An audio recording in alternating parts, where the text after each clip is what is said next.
Beyond ARTV, Beyond the Reviews, track review time, Jack White, Lazaretto from the upcoming album due for release in June of the same name on Third Man Records. Jack White's very own record label that's actually home to a lot of his projects now, such as The Raconteurs, Dead Weather, White Stripes, some of their old material he's re-released on Third Man.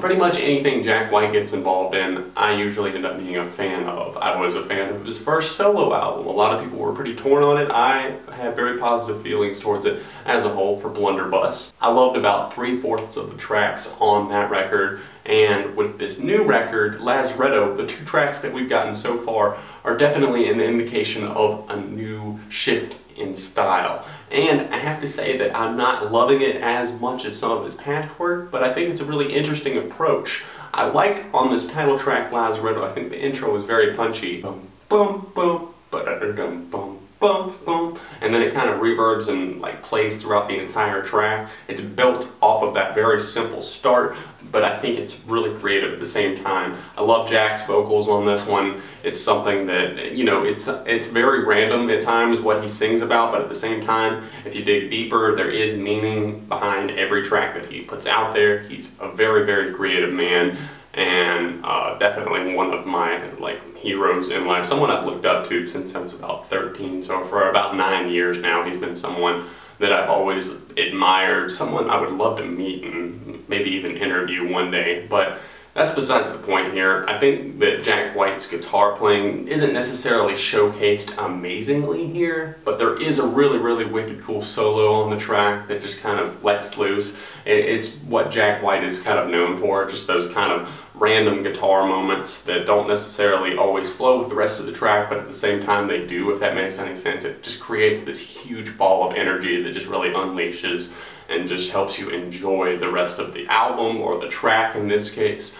I think this track, as well as the other track that's been released, the instrumental Highball Stepper, have definitely kind of flowed with the same energy, the same vibes, albeit they're very different styled songs. They still have the same backbone to them, and I like it when songs are kind of like that. They're kind of built from the same creative place, and I think Lazaretto as a whole is definitely going to benefit from the fact that Jack White was in a very creative spot when this was written, and I think the album will flow very well all together. If you want a review of Highball Stepper, a quickie here, a summation of my thoughts on it. I love the kind of the way the vocals are kind of and the piano is just kind of the ba-da-dum, ba-da-dum, ba-da-dum. I don't know, it's something about the way that Jack's creative mind works I always end up digging. I might not like it at first. I had to hear Lazaretto probably 5 times before I really started to truly like it.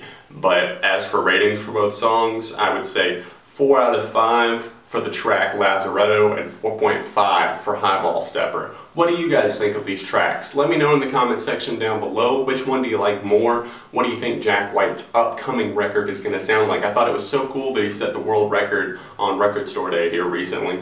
The fastest ever recording of an album, just recorded it, put it on vinyl, and then sold it in the store. 3 hours and 55 minutes and 21 seconds, I believe. It's absolutely incredible. It was a big way to get things hyped for the vinyl community. I think Record Store Day was a big success this year, and Jack White definitely attributed to that. So, what do you think about the tracks? Let me know. Let me know what I should review next. Leave suggestions for 7 on Sunday. Anything else you're thinking, let me know in the comments, and I will see you very soon right here on Beyond ARTV, Beyond the Reviews. Make sure you check me out on Twitter and Facebook and hit the like button on this review.